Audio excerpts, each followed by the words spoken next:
So, all right, there we go. Welcome to Radical Books and Active. So total props for that. And the other big ops besides sharing the work is that the work was amazing, on par with any professional writing. Did a beautiful job of reading prose, and it was just a beautiful event. I wish you'd have been there, Cody. I know you were busy and dealing with stuff, but we hope to do something similar to that here at the college instead of. But then I won't be able to bring tequila, so that's okay though. We can bring juice. Right? Hey, you give me these water bottles. Who knows what's up? Did you say? Right. Old school, bro. Old school. And I Alright. have no idea. Maybe bringing in their Start Starbucks. dancing. When I start saying, hey, nice man. Doing that. That's very bad. Do not bring alcohol to the premises. We'll get fired. But I think it was really nice, And yeah. Oh, did you see the bottle I left in the fridge though? I appreciate that. I love you, man. This is my union president, Tony Johnston, who you will meet in a bit. So Cina just texted me that true to Puerto Rican time, she will be here in 7 minutes, but she's home now, which is good. Steve, but for real, don't forget to send me your address, please. All right, everybody. So Well, selector is where the point is. did I do that right? No, yeah. Because I was just checking. I was like, Yes. I was gonna put a towel on the floor where we were supposed to stand, so you can see it Marker. right here. Yeah. Yeah, bro, you really are Mark. technical. Mark. Hey, how do you say yes like I in Irish? Yes. No. Is that the question you're asking? Yes. Like how do you do the I? You know, but, I'm putting you on the spot. So Scott. Hey, can you? I don't think I've ever heard an Irish person just say yes. They go on and they go around it about that. Yes, because. Or not even the yes. Yeah. Just go right into the because and they go on. Oh. Yeah. They said, It's gonna be a good time. they y'all. said, what's, It's gonna be a good like, time. what's, I'm sorry, you never. All right, Never heard also. that one please- either. Don't work See, the I knew Ghibli. y'all were gonna hit it off. Do that. I knew it. Okay, for students that are coming in, there's a sign-in sheet, just so we don't have to hassle with the attendance roster, and I'll put it in later. And thank you for being here. There are about 14 students here, in the class, so we'll see as they trickle in. But this is such an important topic, and I don't know how the room isn't full of people that want to learn about AI and copyright, It's probably too early in the semester, too early in the morning, but I'm really grateful that you all are here. And so we're just gonna wait a couple of minutes, and for people that are gonna be on Zoom, which I hope will be more than us. And please, if you want to have a question, raise your hand. As soon as the presenters are done speaking, we can ask questions, We're gonna have a slot at the end, and just for the record, this Tony is why I'm confused, because they changed up my end times of class. Class ends at 10:55, correct? Yeah, so, I'm not gonna go off, but you know how I feel about this whole changing all the class. We're basically paying back our holidays, y'all. So they extended our instructional minutes. Thanks a lot, city colleges. So I'm just gonna rant. All my classes end at a different time. And I have muscle memory and I forget. So if I'm ever like, okay, it's time to go. Your job is to tell me, no, Jesus, we got 5 more minutes, girl. So we can't leave yet, right? You gonna do that for me? Yes, you are. Yeah, You have tenure? of course I Then do. your class ends when you want it to end. Yeah. Clearly you have never worked for the city colleges before, brother. They'll be, the inspector general will be following me around and. I do work for a state university though, I will say that. Portland State University, Yep. not Oregon State University. Right. That was my bad. Boo. Sorry about That's that. okay. I'm undercover. I'll look it up. You sure are. Well, I haven't posted yet. I haven't recorded, but I haven't posted yet. I gotta get rid of some preamble in the beginning and then, And on a totally unrelated note, we're gonna go eat at the pub afterwards. Yeah. They didn't know. Well, I was gonna take you out to Chinatown, but I think the pub, you're welcome to come, but you all can have alcohol. Just saying, but I'll buy your own. heck yeah, put us in the private room. Yeah. All right, I think Bring it's it Man, I feel like waiting for Cina. I feel like waiting for my sister because she's on stack to go second, but maybe she'll come in as you introduce him. So we also have the privilege and honor of having my brother from another mother, Joe Hinton, who is an important dean of something which, who knows what silence. Joe? Good morning, everyone. Welcome to this event. I'm excited to only get to hear a small amount of it and help kick it off, but I'm happy everyone was able to join both virtually and in person.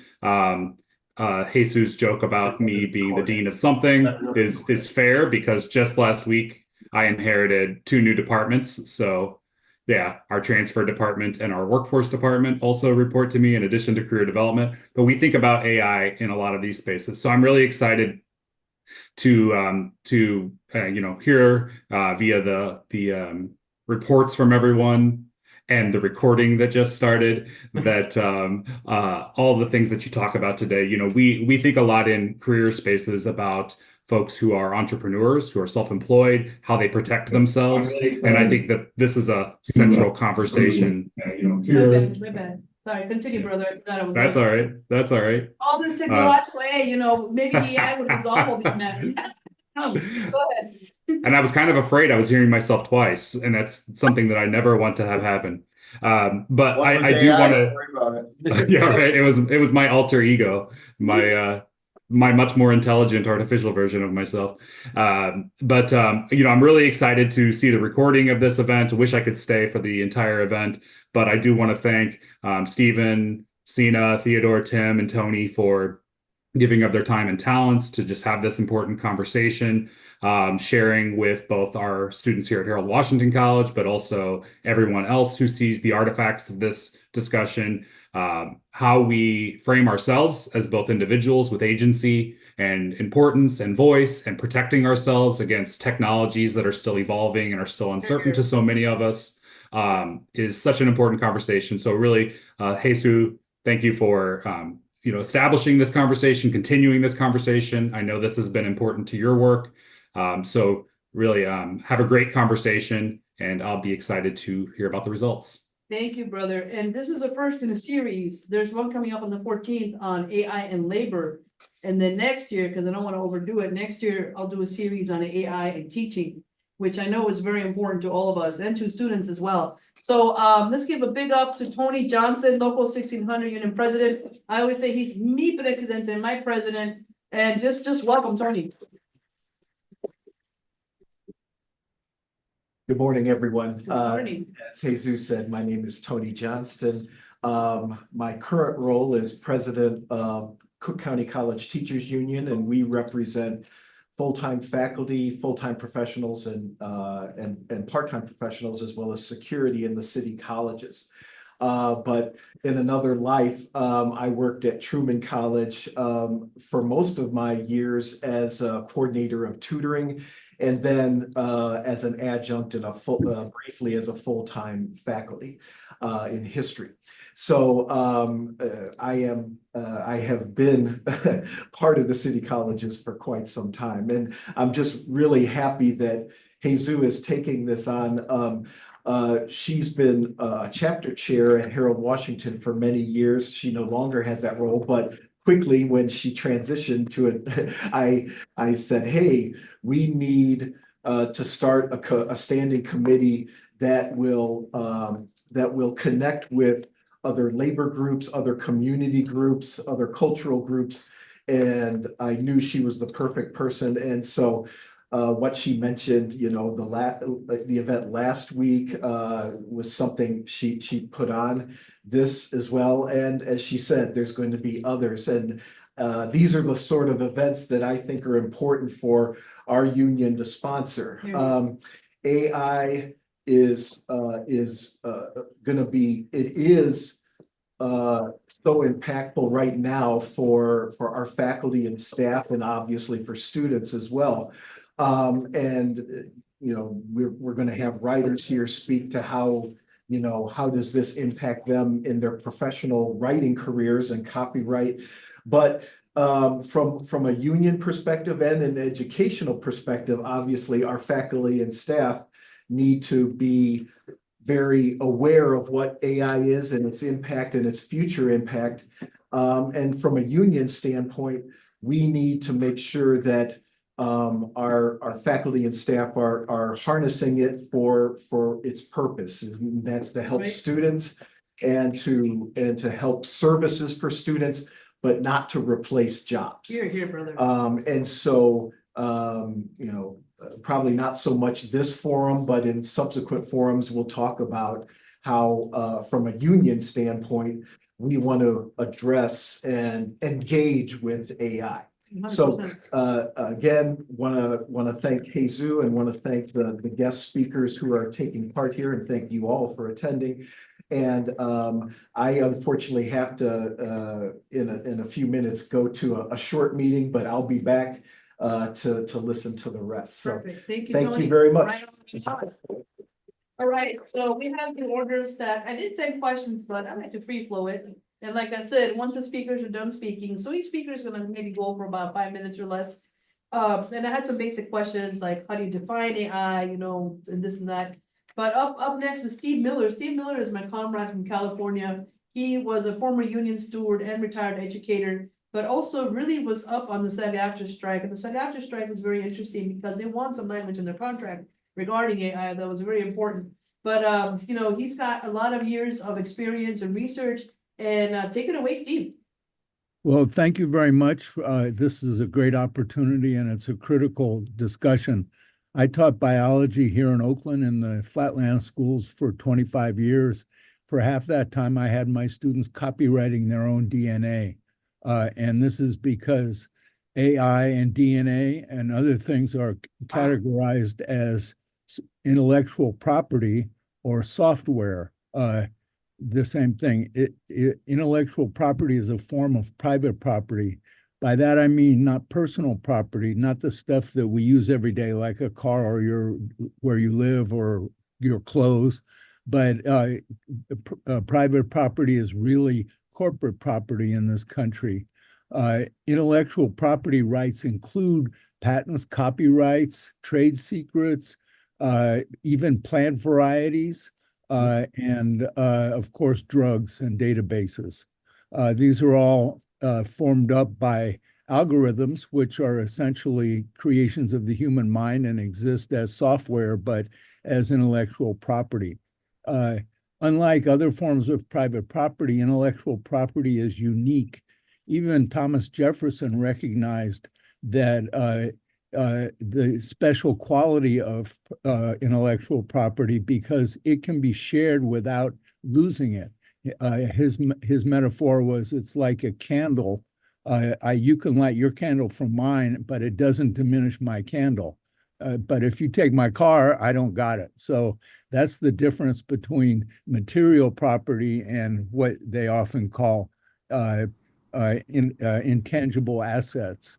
And when the polio vaccine was discovered by Jonas Salk in 1956, he released it free to the world.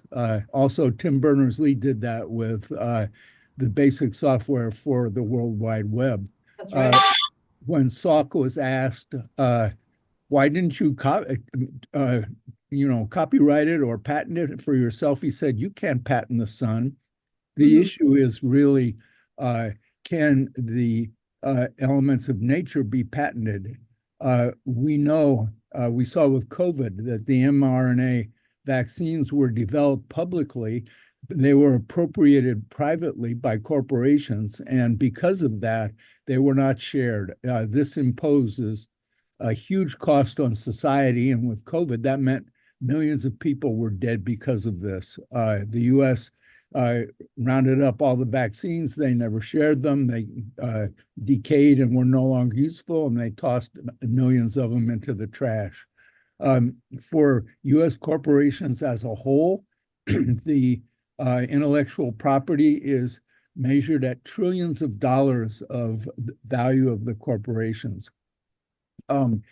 One good example of how intellectual property is manipulated is the case of the breast cancer genes, breast cancer 1 and 2. These are sections of DNA that repair damaged DNA. They were first discovered by a woman, Mary Claire King, who, like Salk, released it to the world. But then you had an economics and math PhD at UC Berkeley who understood that he could put a fence around this. So what he did was move to Utah. This is Mark Skolnick and Myriad Genetics.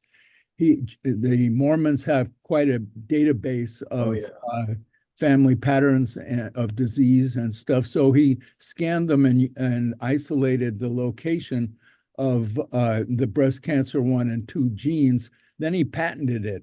Oh, And what he wow. said was that nobody could have a treatment for these genes except by paying him money for using his patent. So this was bogus because he never really proved any connection. He just proved an association, which is not causality. You know, today is 9/11. I was in Oakland on 9/11, 2001. So I'm associated with that, but I didn't cause it. I didn't cause the attack in New York.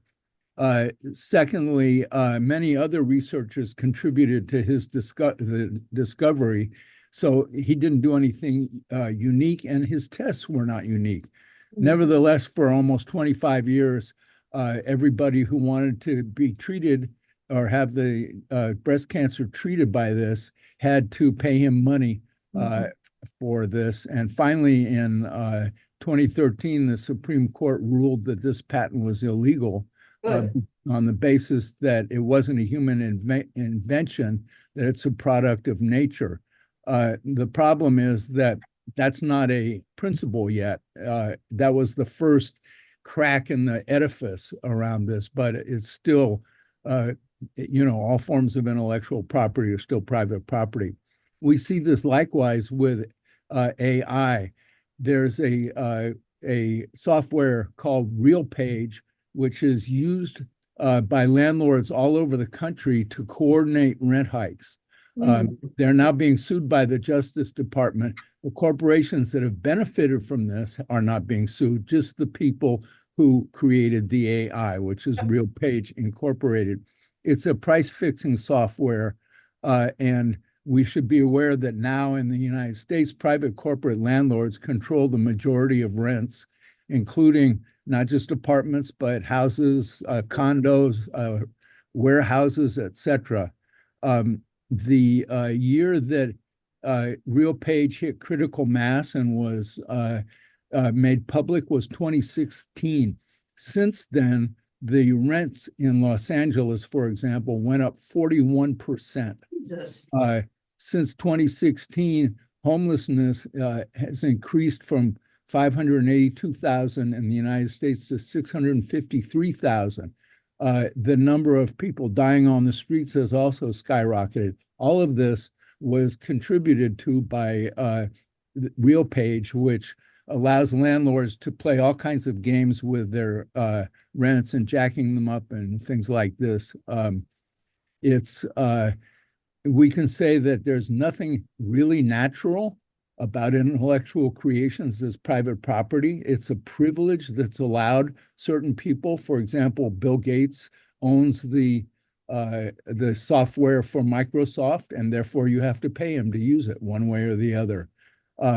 So these are established by laws, just like slavery was established by laws back almost 200 years ago. And because it's established by laws, it can also be abolished by laws. The cost of intellectual private property to society is humongous. It's exactly the same problem as having big oil has the right to own all the fossil fuels. Because of that, they totally ignore the scientific reality of climate change and just keep pumping it out. So the only solution, obviously, with big oil is that the public has to own all the fossil fuel resources and use them in the name of the public for the benefit of the public and not for the benefit of another corporation to make billions of dollars more. So that's the same situation we face with AI and in general with intellectual property. It's used against society, as we saw with COVID, and the effects of this are very destructive. I'll stop there, but thanks a lot for the opportunity. Holy cow, that was tremendous. Wow. Whoa, let's give, oh man, Steve, that was brilliant. And hey everybody, my sister is here. Oh my goodness, glorious creature.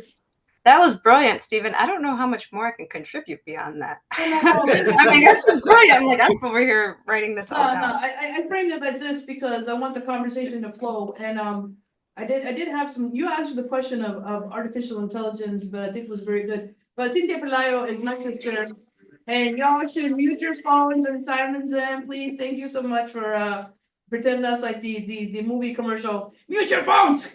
You know. And yeah, I mean, please try to keep it quiet because the microphone is very sensitive. But we are joined by Cynthia Pelayo, who, you know, she was a Bram Stoker winner for Crime Scene. She's prolific, just Simon Schuster's new publisher now, right? But Yeah, she's Simon bona fide. She is bona fide with an agent, a PR person, Dean Koontz is editor, is her editor, and she's just a fantastic human being.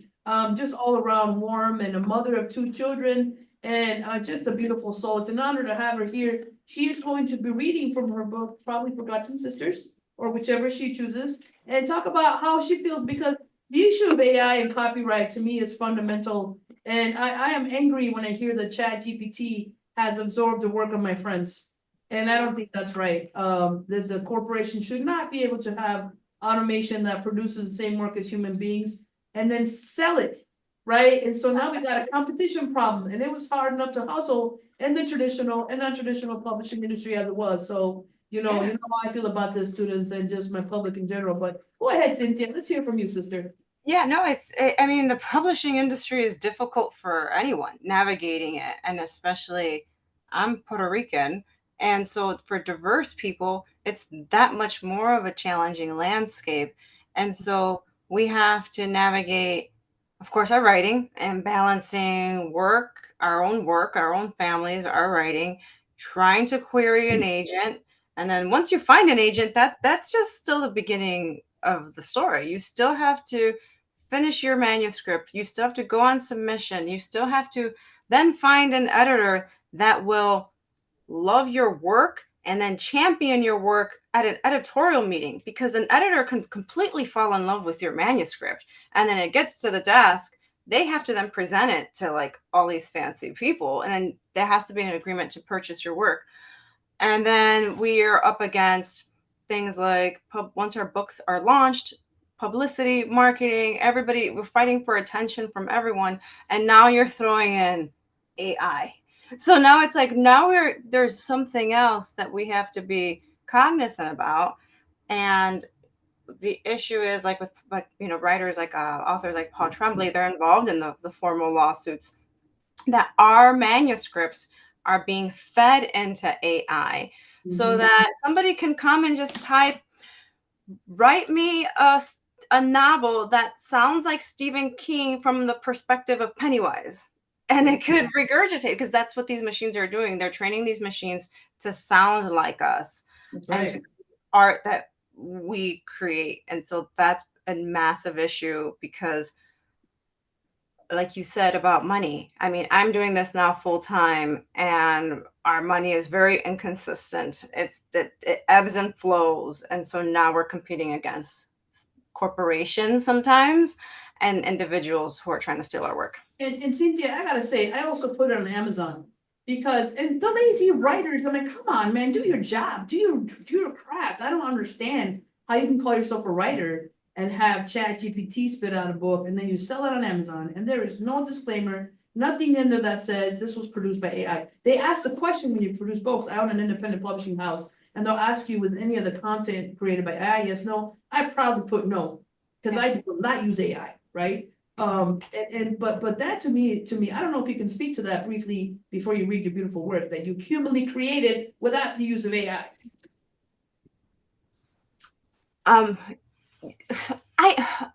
About how authors are using AI, is that the question? Either how authors are using AI or how Amazon just sells the books. You as a consumer will not know what is AI created. If they've done their job, you won't know, right? Or you won't know if a human being created it. Right. I mean, Amazon is a very interesting company. I have to be careful what I say because they are my publisher. Right, I was gonna say, well, but in terms of they're one of my publishers, Amazon Publishing. But in terms of like the retail arm of it, it's very fascinating the way that the products that are sold there and how they can become like a retail or an approved supplier. I always tell people, if you're ever purchasing something from, if I were to purchase something from Amazon, I never purchase anything that I'm going to like ingest or put in my skin, because there's a lot of dupes that are on that website that are, so you have to be careful and cautious. And so I just don't think they're just from the KDP aspect, the self-publishing aspect. I'm with their publishing house, Thomas and Mercer, their mystery imprint. But like KDP, people who self-publish, you can just upload a manuscript and there is no verification process in terms of it's nothing. It's just Wild West. You could just post anything and it will get published. Yeah, absolutely. But yeah, perfect answer. Okay, can we hear some of your beautiful words? What do you feel? You want poetry? I think I have not. Okay, the crime scene book is still at the bookstore. I have to go buy it yet. But yes, poetry would be delightful. Poetry, yes, community. Poetry. I'm gonna to read. This is a little heavy. It's okay. We like heavy. We like heavy. We're gonna do heavy. Okay. I'm going to read something that is very emotional that cannot, I don't think, be created from AI. And so I'm going to read from my Bram Stoker Award nominated collection, Into the Forest and All the Way Through. I wrote 2 poems per state about missing and murdered women throughout the United States, focusing on women of color and Indigenous women. And so this is the final series of poems at the end. And it's a series of poems called A Woman of Color Has Gone Missing, in 3 parts. So I'm going to go ahead and read those poems. The first poem is Gone. Is the wait 48 hours or 24? Or do we call? Now, shout her name, drive through streets, and beg those looking on toward our holy guardian angels of the crossroads to conjure our daughter, sister, mother, grandmother, newborn infant, and folds of her hospital gown, wedding dress, school uniform, work clothes. Where did she slip down the light-filtered crevice of a long-forgotten canal, abandoned gold mines, radiating heat? But you said she was with her friend, lover, on her way, alone, walking down the single road, and she is not here now, and she is not calling, and it's time to scream her name into the universe so that her blood may vibrate with the knowing of your longing for her to just walk in through that front door of Christmas, birthdays, graduations, and moments, and you praise each and every saint whom your lips can utter, and when you finally make the call to authorities, they tell you to wait. The next poem is Case. They say she left on her own. She did not leave on her own. They say she will come back home. It's been months. And newspapers won't print her name. Television shows won't show you her face. The internet is burgeoning with irrelevance. And yes, detective, I have called all of her friends. And she is not a runaway or any of those names that are said to discredit the value of their lives, of her life. And now it's been years. Are you still working the case? Maybe you can tell me anything. It's been a decade, and I feel this cold pressure in my womb where I grew her. Did you want to see a picture of her from her graduation? She was so beautiful, and she was going to buy me a house. She always said, Mommy, I'm going to give you the stars. And I would say, No, mi hija, tú eres mis estrella. And now at night, when I look up into the celestial body of creation, I only see darkness. Oh, and the final poem is called Body. You're at a party and your tia pulls you aside and tells you how you look so much like that one cousin from that one aunt from maybe it was your father's side of the family who went missing so long ago and they never found her body. Que pobrecita. And she was going to be a doctora studying late into the night, working into the twilight hours between school and work. She never slept, and maybe it was her boyfriend or that other man who eyed her that one day on that one block and beeped his horn and drove her on back through the street just so he could smile. And they said his smile was all sharp teeth and bloodstains. And that was so long ago, we should not talk about these things. And yes, she was your age. And yes, she was so beautiful. And yes, what a doctor she would have been. And her mother cried every night. And they found her mother years after her daughter went missing, clutching a sun-worn, tear-stained picture of her in her quinceañera dress, dead on the kitchen floor, her heart split in so many pieces. And there was no more life worth living when so much had been taken for just a few moments of violation. And I can't think about this anymore. So let's have another drink. but there's rumors that her body was found by a coyote in a canyon.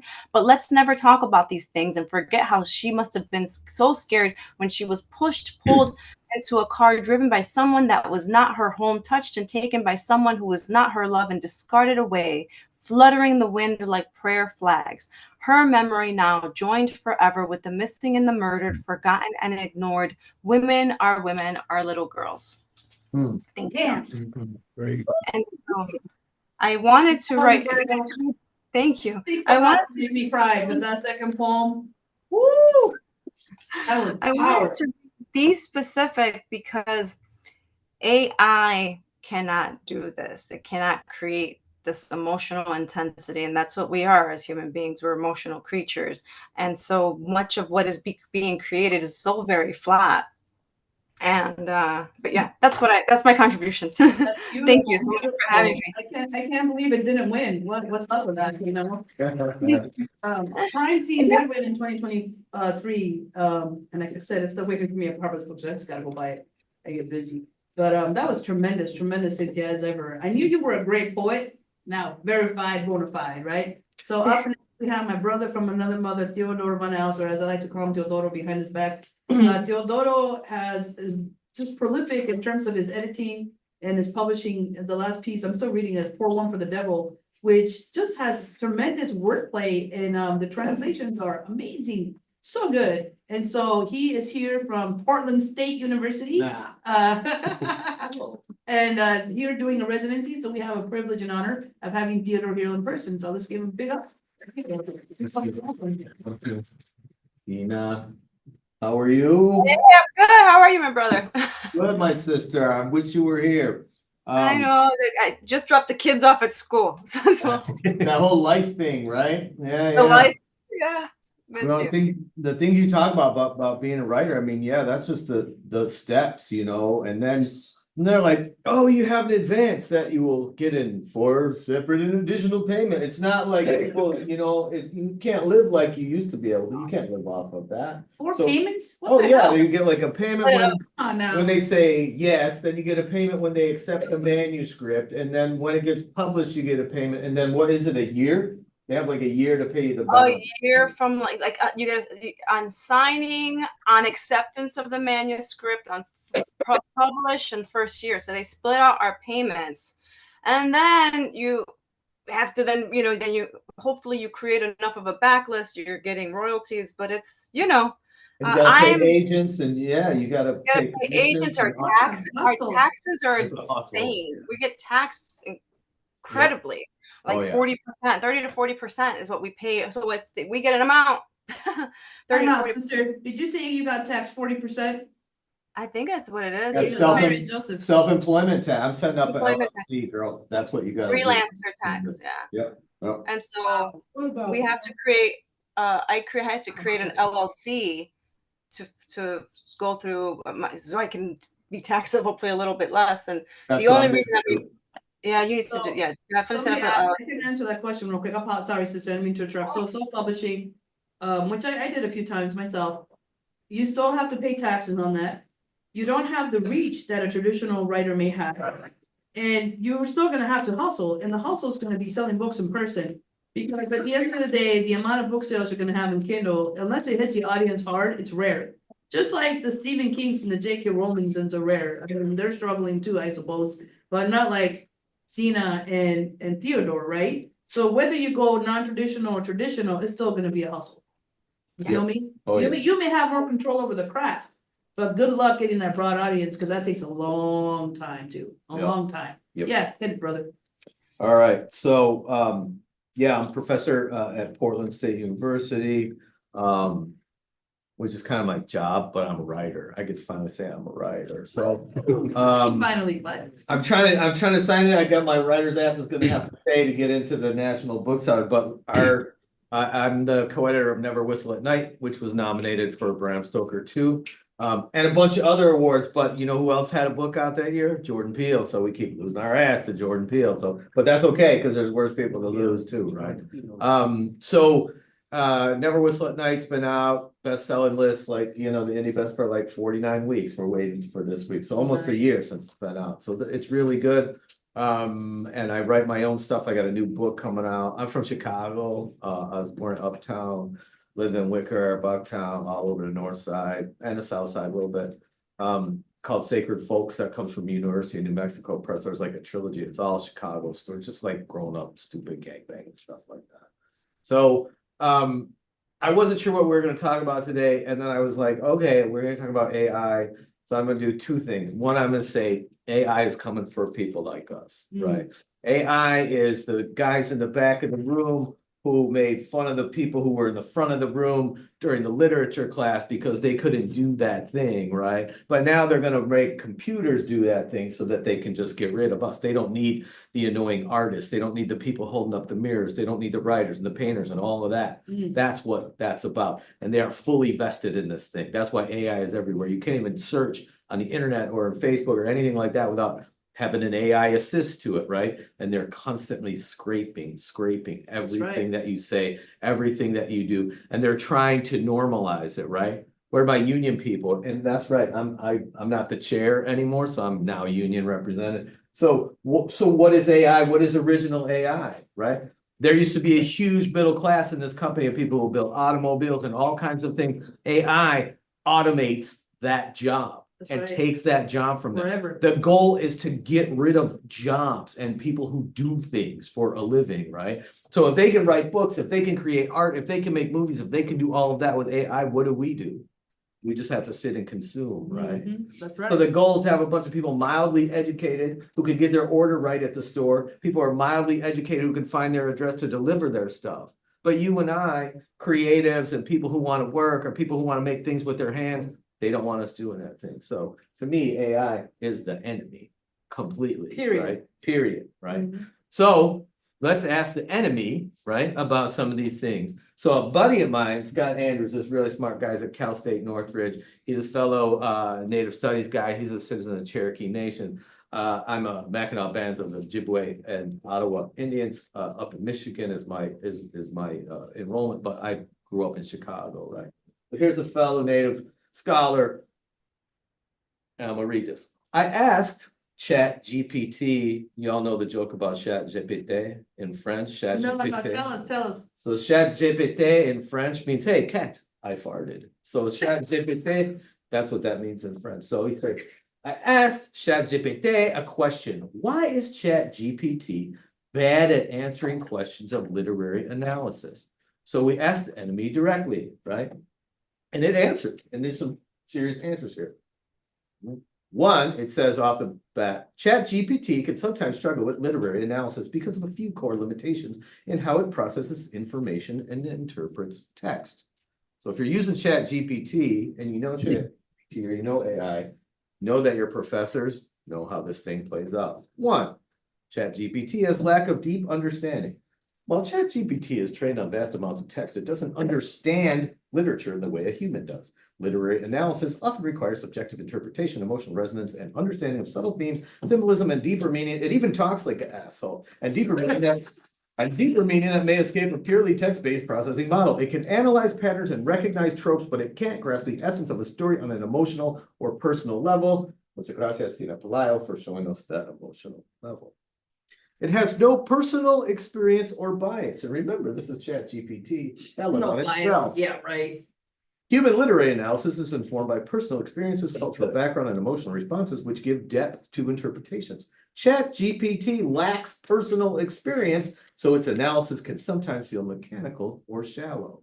So, you know, you go to Amazon, you're looking at a book, or you're looking at one and it says, people are saying, and AI gives you this sort of shallow analysis. It's telling on itself right here. It can only provide interpretations based on patterns and examples it has seen, rather than through any lived experience, right? And the flip side of these things is it can thusly, there's my professor word.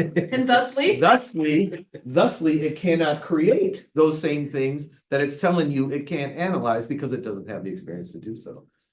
ChatGPT tells on itself some more. We have difficulty with ambiguity. Literary works often leave room for ambiguity and multiple interpretations, and a good literary analysis often involves exploring those gray areas. ChatGPT tends to give more definitive answers, which can flatten out the complexity or nuances of a text. It's harder for the model to engage with open-ended interpretive thinking. It focuses on surface level themes. Because it doesn't feel or experience stories the way humans do, that's us, ChatGPT often defaults to discussing obvious plot points, character actions, or common thematic elements. Like, you know, like you're in college, but you turn in a 5th grade book report on the thing instead of doing the work that your professor gave you. Right? It might miss deeper, less explicit layers like subtext, irony, or unreliable narration, which require more nuanced understanding of human psychology and cultural context. Finally, ChatGPT, difficulty in making bold or creative interpretations, and this is essential, and this is where we need to pay attention. Literary analysis often involves proposing novel interpretations or reading between the lines. AI is designed to provide answers that are safe and generalized, which limits its ability to take creative risks or offer bold, unconventional interpretation. Because humans are bold and unconventional. Computers are not. So I wanted to sort of share, this is what AI tells about itself. And so the obverse of all these things is that because it can't analyze those things, there's no way that it can really create those things. And I can tell you, as a professor, here's the thing. I got many students. People come in to school for a variety of reasons. And you want to learn about yourself, you want to learn some things, or you just want that piece of paper. And so I'm like, look, y'all want to cheat? You're cheating yourself. Somebody's paying for your ass to be here. So they're cheating them, you're cheating yourself, whatever you want to do. Whatever you want to do. But I'm very explicit in my union-made syllabus about cheating, about plagiarism, about things like that. And I say, I'm chill, I'm your friend, I'm whatever, I'm your professor, you're gonna learn something. But if you do this thing, if I have so markedly looked at your work that I'm pretty sure that you are plagiarizing, cheating, or using ChatGPT, which is also a disclaimer in the thing, I will assist in your persecution to the fullest of my ability, and I have a lot of time on my hands for that kind of thing. So they're like, okay then. And I'm like, just do the work. Hey here, brother. So I try to design assignments wherein they do the work. I'm like, you know, not just like tell me plot points, do the thing like, you know, what did you hate about this story? What did you love about this story? Just tell me. And I'm like, you gotta have some service to the language. Don't text me, bro. Don't give me don't give me stuff like that. But write about that thing. And usually that's the thing. If they do you're gonna find something and it makes the writing come a lot easier, right? That's right. But when I see something like that, I'm like, the obverse of AI is that there's a ChatGPT analysis program. So if I have to put your stuff into the ChatGPT, okay, that's strike one. We're heading down a road which may turn out really unfortunate. So there are ways to sort of, because I can read, I can read since I was a little kid, and I'm like, ain't a human wrote this. A human did not write this. You can just tell in the rhythm and the tone of the language. And professor, the thing is, we know your voices. Yeah. Even now I can tell when you've written something. Yeah. So if I see ChatGPT trash, we know. We know. So is it kind of robotic? It is flat. It doesn't, it does the thing it just told on itself about. It will be a sort of flat analysis, but it also uses words that humans don't. It thinks like, you know, that way when you first go to college and you use a bunch of words that you don't really know what they mean. The SARS. The elevated, yeah, right. The elevated. You know, okay, I'm going to use the source and I'm going to pick the second word because I'm clever instead of the first. You know? So it does this thing that's really pretty apparent once you're reading. It's like a robot. So if you're reading it, then we do the robot voice, and then it's like, oh yeah, check it out, ChatGPT. Mm-hmm. And this will be the last question. No. We have one over here too. So. Well, maybe they'll go for it, then I'll cover it after. Okay, so mine was like for Stephen Miller, but it was also for like other educators on the flip. So since we were talking about ChatGPT, A little louder, sweetie. A little louder. I was saying that I have a question when Mr. Miller was speaking but since you also kind of piggyback off of what he had said, I was saying like, how do you feel, my question was, how do you feel about the navigation of invasive gauges on AI within people's day-to-day life, or like the upcoming events that we've already seen with the iPhone 16 and how it can do a lot of day-to-day things where it's mostly invasive, where it could be. Oh, I see, I see. So Yeah. you're asking about the utilitarian way that people are using AI that's becoming Basically. invasive. And Yeah. then talking about also like for more to come, because I feel like. And more to I didn't come. wanna- Okay, I don't wanna okay. add a loaded question. Cool. No, that was No. actually one of my last questions. So Steve, I'm sorry I muted you, but we can hear background noise. And Cynthia, the question is, what do you all think about, and you don't know how to answer, but Steve, the question was directed at you. And now, brother man here, and you can welcome to join. How do you feel about how AI is basically being used practically by people? And what Christy is saying is the storm that's coming ahead. Well, AI is really just a tool. It's like a hammer. The question is what is put into the use of that tool, and when it's used by private corporations for profit, that's the way they do it. In excuse me, in 2022 or 2020, after COVID hit, the California bar exams occurred, and they were all online too. The way they did it was they ask you a question, you have 20 minutes to answer it, then you have to log in again with all kinds of special codes and things like this. So that was okay, everything happened. Everybody who had a skin darker than mine who logged in was told, increase the lighting on your face because you're too dark. And these guys could not log in. Every single person who was BIPOC, who was trying for that, whether they're Arab American, Mexican, Native American, African American, whatever, they were not allowed to take the bar exam by the AI. The whole thing collapsed. That's because society's biases are built into that. Yes. And we've had a number of other examples of this. That doesn't have to be. AI could be a tool for everybody, but it's not allowed to be free like that. It's allowed to be only something that leads to private profit. I'm here in Oakland, where this is part of Silicon Bay area, and we've had, for the last year or so, just thousands and thousands of layoffs of tech people who used to work but are being replaced by AI. And just to finish, since the joke about GPT is pretty good, I think everybody should also know that in England, the word for fart is Trump. So if somebody farts, you go, "Hey, Mike, you trumped." Stop. Bravo. Thank you. Anybody else? Tim, you can, okay, more questions, but did you want to say more about this? Oh, yeah, I just figured out when I spoke, I figured out. Okay, Yeah. next question. Wow, well, let's do this. My question was good. Your question was pretty damn good. Okay, go ahead and then we'll go back to Angela. Go ahead. Yeah. Okay, I would kind of wanted to piggyback off of what Mr. Miller said, kind of how AI necessarily might not be the problem, like, it's kind of more so. I think that with the development of different kinds of labor production, and right now we're kind of more in an intelligence labor production Yes. era. I think that the issue goes back to corporate profiteering and how there's not as many regulations the higher up you get. And it's just the latest trend of a way to kind of cut back on labor costs. Absolutely.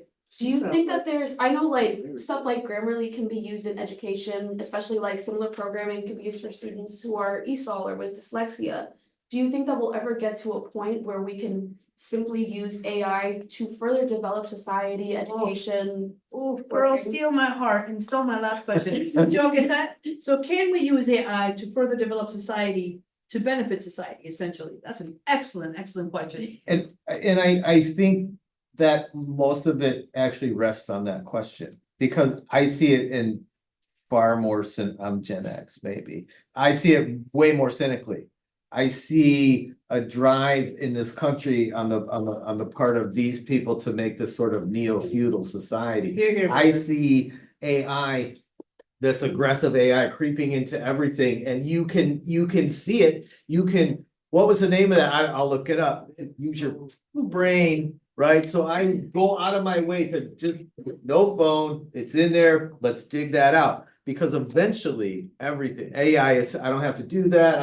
I could just have AI do that. I have to have everything on my calendar, or I don't remember where I'm supposed to be. Just, I mean, me. that's happening. And that's the creep, I think, of this AI assisted life. It's making us dumber. Mush. Right. And to the So first- how do we, like you said, so we have to consciously say, whether it's via policy or legislation, we don't want that. It can only be used in these applications and in these contexts, because if we don't get a hold of it in 50 or 60 years, it will be an idiocracy. We Oh, will I be so believe so. stupid that we can't remember everything, right? And that's why I'm like, buy books, buy physical books, write stuff down. Because if everything goes digital, what happens if one day it just goes out? Yeah, no, that's a true. Where's point. your Library of Alexandria? You don't even have to burn the place down because it just poofed Yeah, into the cloud, right? no, right on. So right we on. really have to have some archival control of the information out there, but we have to make a philosophical, socially functioning decision about how this is gonna be used, because right now it's used for profit, and we know how that works in this country. And it's It's profit destructive. above people, Yep. always. Always, and by a very small margin of people. We're about to have a first. What's the next thing from billionaire? Trillionaire. The first trillionaire. Think It's about that. despicable. Yeah. It's despicable. Ugh. Do not speak the devil's name. Go ahead, Right man. in the country, What's your probably. question? Oh, God, Lord have mercy. No, do not put that out in the universe. He's gonna run the country, you okay? No, don't say it, don't say it. What's your You're question? just clowning. What's your Oh, question? Well, I I'm kinda not. like, it won't be the same as, cause my brain is, but, the question I have is, I was watching the debates last night, and I'm wondering, could AI actually start a war? That's the first question. The second oh. question is, they were saying that, War games. AI was going to take over the industry and they wouldn't really need the actors. So how would that affect us as writers, the ones that really want to take this serious? Yeah, well, I think actors take it seriously too, so you're Yeah, hitting on they- the second actor case, right? Yes. Yeah, anybody wanna take that? That's the next, okay, first question is, could AI War. destroy the planet with war? And second is, what do we do with the potential of AI taking over second actor images? And us. And again, that's the arts. That's the Okay, arts thank too. you. Okay. It's the tech lords don't want to be difficult artists, be they actors or writers or whatever it happens to It's be. the end of society without art, brothers and sisters, and Yeah, my that's right. friends, I believe it. Go There's ahead, no Steve. point. Yeah, Well, right now, the military is having massive investment into AI and battlefield robots, drones, all of these things that are programmed. They haven't got to the point that it's at a strategic level yet, but that's not because they're not trying. So right now, it might not start a war, but AI could certainly nuke Dubai, for example. At this point, and that would create a situation that would lead to massive war. As we know with our cell phones, it used to be that you could jailbreak your cell phone or your smartphone and take over all of that technology and software and use it for yourself. But it's set up so you can't do that. That puts us in a situation where we understand that we should be having AI under the control of the public and not under the control of corporations. But how do we get there? Well, I think for me, we're in a situation not unlike the people in Vietnam when the U.S. was invading. They didn't have the weapons. They wound up taking the weapons from the soldiers and using them against them. And I think we're seeing that right now with AI and with social media, that we're seeing guerrilla activity of people using these tools, not the way they're intended by corporations, but information really does want to be free, and there usually is a workaround. In my opinion, the potentiality of AI is that they really have to allow you to use those tools, which makes it very hard for them to ultimately corporatize it. And we're going to be using it like jailbreaking our phone, like social media and things going viral. All of that reflects the way that people can use this. I mean, I come from the era when we would make a leaflet on a mimeograph machine and put it on the pole saying, we're all going to demonstrate against the war on Friday at noontime. Now it goes out in a matter of minutes. And the cops pick it up. the gangbangers around here use social media and AI to get on the Bay Bridge at 4 a.m. and do donuts in the middle of the road. And you know, this is an example of how it can be used. It has the potential, if we use it correctly, against the system. Right, but I think to your point, Mija, can you remind me your name again, Mija? Marisol. Marisol, that technology it's a beautiful thing, and it's creativity when it's used correctly, when it's used in conjunction with the artist and the worker, you know, and that's, to me, it has to be labor, not replacing, but labor cooperative. But the corporations don't want that, because look, I've been a union steward forever and a chapter chair for 15 years. And before that, I was an activist since I was 19 and I left my house, you name it, racism, I fought against racism, you know, all kinds of, you name it, I did it, I done it. Except for hiding in a tree, I haven't done that. But you know, other than that, I've done a lot. But I do think that those workers are always gonna be pitted against the bosses in that they want the cheapest labor possible or no labor that they gotta pay at all. Because for them, think about it, they wouldn't have to pay maternity leave, they wouldn't have to pay benefits, they wouldn't have to worry about Jesus getting sick like she was on Monday, sorry y'all. You know what I'm saying? They could just have the technology do the work, and that's ideal for them. And meanwhile, where does that leave us? How do we make our living, right? One more and then we're gonna go to Tim, go ahead. My question was for earlier, how you talked about how like everything is in databases or like we kind of structure our lives about AI or like technology as a whole. My question was like, okay, how would drastically would life change for us if systems like the AI technology and tools went down? Oh, I didn't catch that, okay. How can we how do you think that we would subside to that? Okay, that's a different question. So Christy was asking, what if the systems went down? Let's say the EMP goes up or whatever. How would our lives change without the cell phones and the, good Lord, without Google Maps nowadays? That'd be Just totally for lost. example, you said like how you keep everything in your calendar. Oh, absolutely, absolutely. What if everything just shuts off? Okay, what if it happens? Like- What if the catastrophe happens and we no longer have the technology that we have at hand today? Tim, how about you? You go ahead, take that one. Yo, Tim Noonan, who is my Segue. Irish brother from another mother, and thank you, Theodore, that was beautiful. That was wonderful. Thank you. So Tim Noonan, we zinged like only the way activists can zing when he was running for aldermanic position in the 13th ward. No. The 19th ward, my bad, I always forget the two. The 19th ward, he is one of the most intelligent. I mean, I'm gonna just keep talking him up. He's amazing, and I think you're gonna really enjoy this talk. But he's also a technological expert and works in the field, used to work for the federal government. What's your But- last name? Noonan? Noonan. Noonan? Oh, I'm sorry. Yeah. It's all No. good, it's all good. Noonan. Go ahead, Yeah. Tim.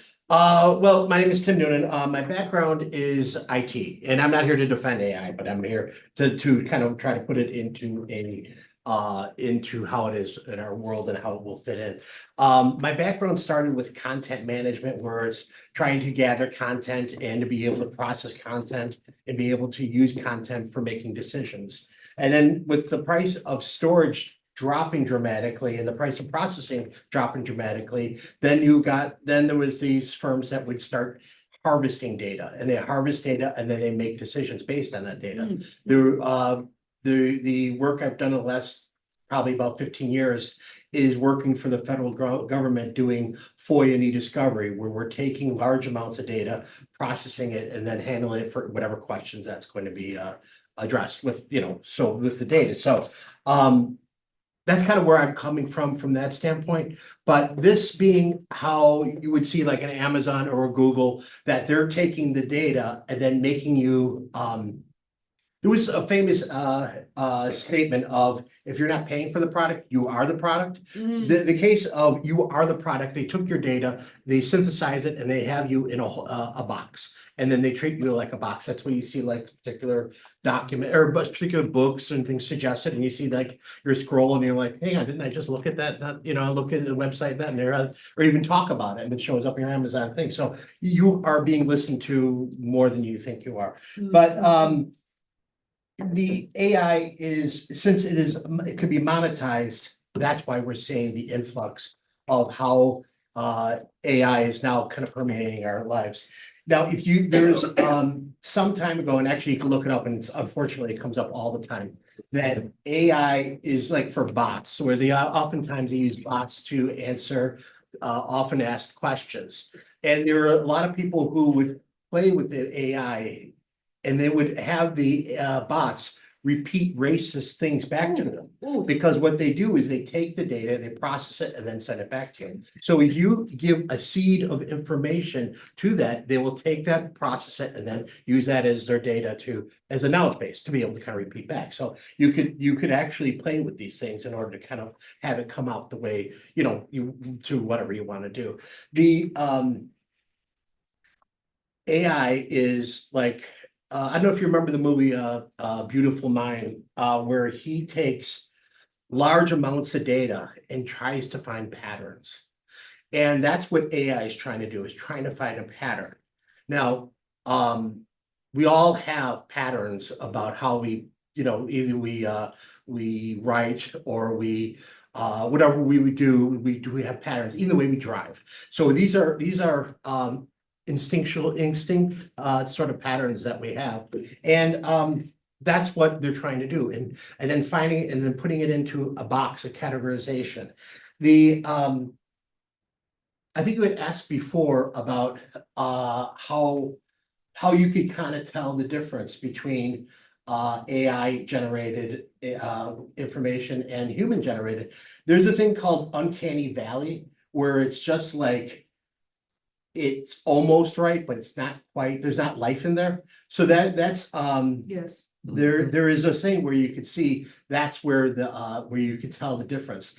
How you can do that in a wholesale way is difficult. And there's laws going on now, and I think probably Steve could probably speak to it more than I, but the SB 1047, Gavin Newsom's supposed to sign it in regards to AI. I think it's on his desk as we speak. What's the content of that bill? Like some of the key points? Well, it's splitting, the technical community is split between it, because one said it should be federal, another one saying, well, we have it in California, but a lot of times California does lead the way Yes, it does. in a lot of these things. Yes, it But does. what it is about catastrophic use of AI, and like you were saying about the nuclear war or whatever, and like we were saying about war games back in the 80s, man. Yeah. Where that was used to determine, like, to starting a war. So I think that AI could be used in many different manners. We have it like assist for when you're driving. We actually have AI on the bottom of our screen right That's here. We have AI in so many aspects in there.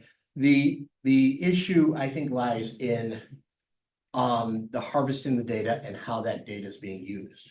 That's where I think we can see it. If it helps us as humans in decision making, there definitely needs to be some oversight, human oversight. There is a lot of discussion in my field. I'm in like cybersecurity and information governance, and that using AI as a form of cybersecurity, I think that's a very poor use of it. Because if you're going to the use of data, and they call it PII, person identifiable information, and that's where you have like your name, social security number, but also you can have, not the name and social security number, but say I had an operation on my knee on this thing, and I had several things that happened to me. You can interconnect it and say, oh yeah, you're Tim Noonan. You don't have to have that information. That's where AI is a lot of times being used, where it's not necessarily using the PII. So PII becomes much wider from a life experience. If they gather that data, they can point to who you are. So that's kind of a use that could be, that often is, if there's a value to it, a monetary value to it, it will be used for nefarious uses. So, in regards to, yeah, Google Books has been scanning a lot of text, and there's been this a lot of litigation in regards to how the use of the data and a lot of I've forgotten about Google Books. Yeah, they're using, well, you know that, so, and I mean, the students love Google Books, but you're right, it's a copyright infringement for sure. I Yeah, mean, yeah. Yeah. and then it's oftentimes it's not the author themselves do not have that pleasure. They actually have a point of being able to say what their content can be used for. But I think that there are there's two sides to it. And it's a double-edged sword where right now I think copyright is really a very important aspect, because how you define your writing or your art is in a manner that is you. Could that be consolidated into an algorithm? Probably. Yeah. I mean, listen, can I say something real quick? I never thought that a computer would be better than a human being at chess, and it's happened already. Oh, yeah, yeah, Right? yeah. Because we think, oh, chess is a fundamental strategy, you think things through, right? There's no way a robot can beat a human being at chess. When did that happen? In the mid-90s? I think earlier Deep Blue, I think. Deep Blue. Yeah, David. I mean, come on now. Sparrow or something like that. Yeah. Yeah, so that's, and that's a game of unpredictability. Absolutely. So there are many ways that AI could be used to help us in a way. But in regards to the earlier question, which I think I've taken away from it, but back to it, what happens if the plug was pulled? Today being September 11th, the plug was pulled That's 23 right. years ago. Yeah. What did we do? You know, what we did was we relied back on what we did in our old processes of get paper. You know, it's funny, I know, it's of all the people here, the IT guys, no one got paper.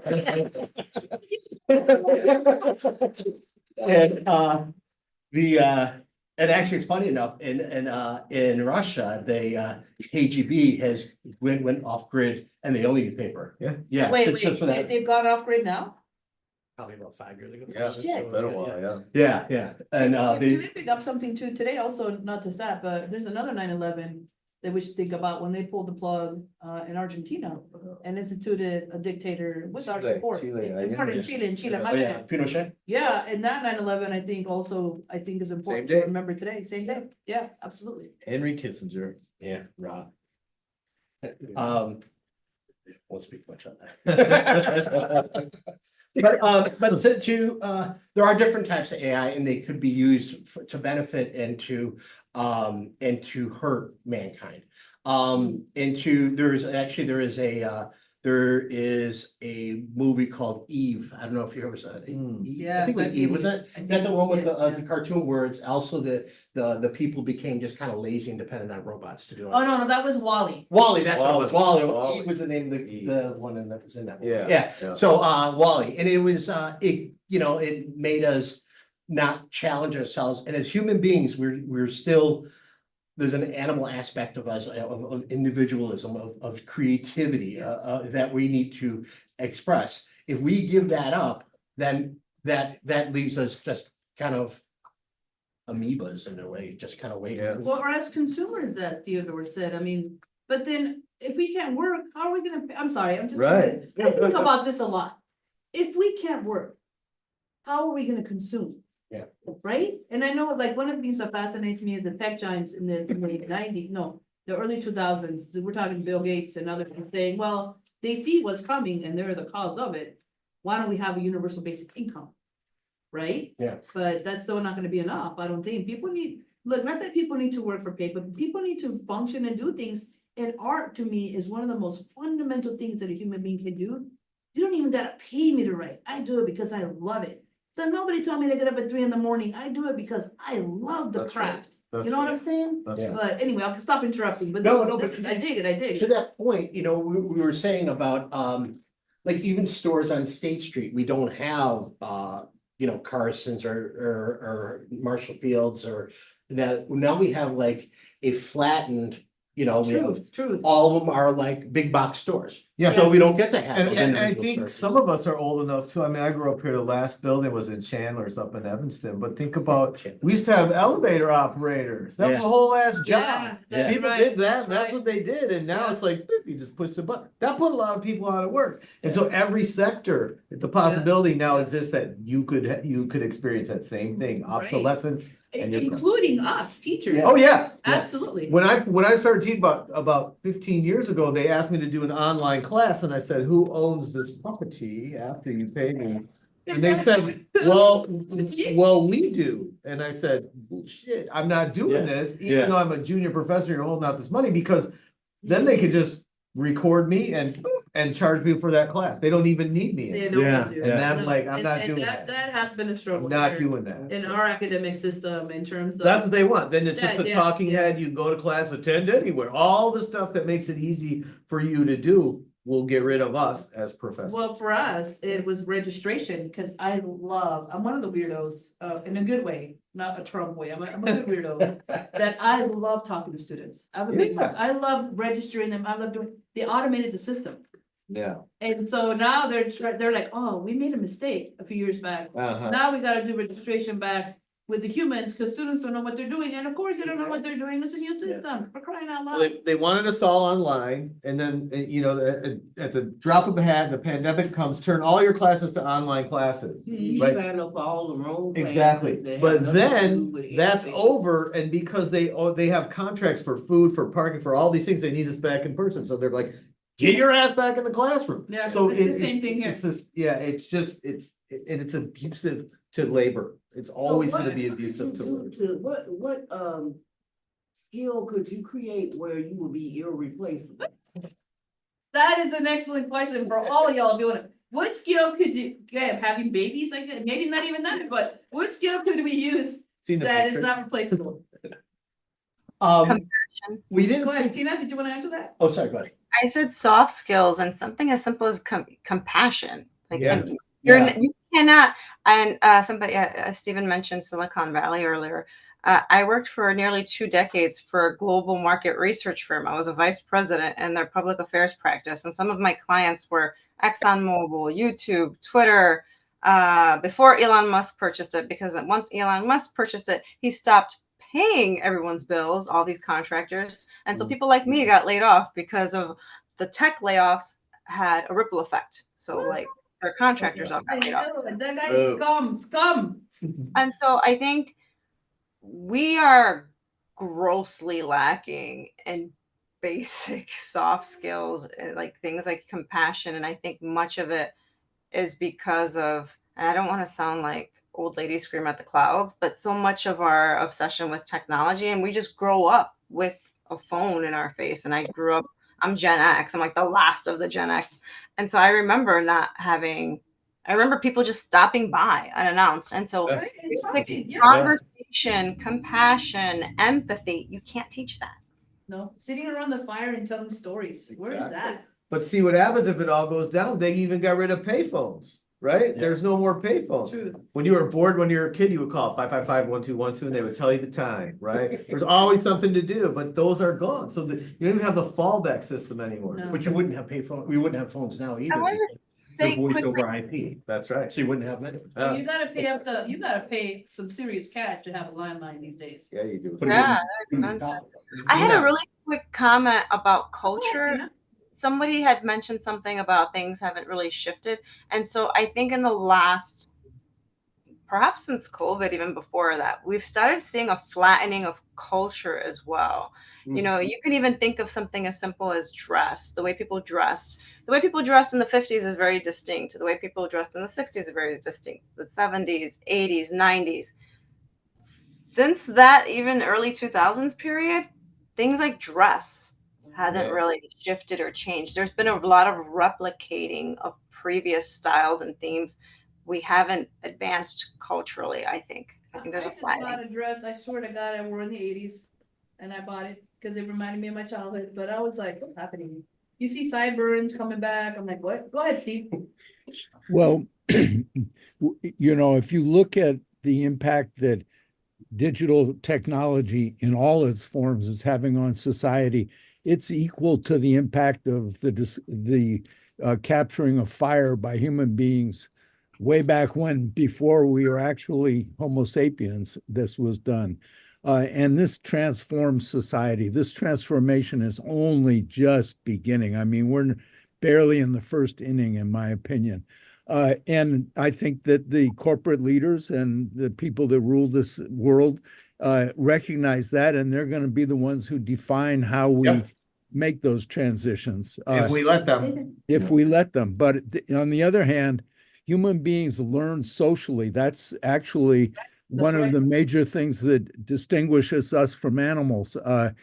You know, a lion teaches its cubs how to hunt, but that's from one individual to another. The society of lions doesn't absorb that and use it, but human beings do. And they're you know, the languages of the world are such rich treasures. Some of them are just full of puns and allegories and images that human beings have created, and it's just wonderful. And I completely agree with Cynthia and Tim that things like emotions and culture, that comes from us. You know, if we look at what happened with hip hop, it started in this country in the late 80s as a big deal. It went around the world as the world's greatest protest language ever. I mean, it just totally took over. And I don't think that AI can prevent human beings from doing that at whatever level. When COVID hit, I was mentoring science teachers in their classrooms, and what I taught was how to work together in groups and how to do experiments in groups. So COVID hit, bang, it was all online. They were beta testing all of their programs by making students do the work on their laptops and stuff like that. Well, guess what? We have all this horrible mental issues that are very real and deserve our compassion and understanding as a result of separating human beings one from another. I don't think AI can do that. I think that they wanted to do that, but you know, when tagging first hit, I was teaching and all the teachers are going around going, "Oh, that stuff is horrible." I said, "Can you read it?" And they go, "No." And I said, "But your students can, even though they can't read the books you want them to read." So that's an example of just the powerful force of social learning, and we're creating these new social relations as we speak.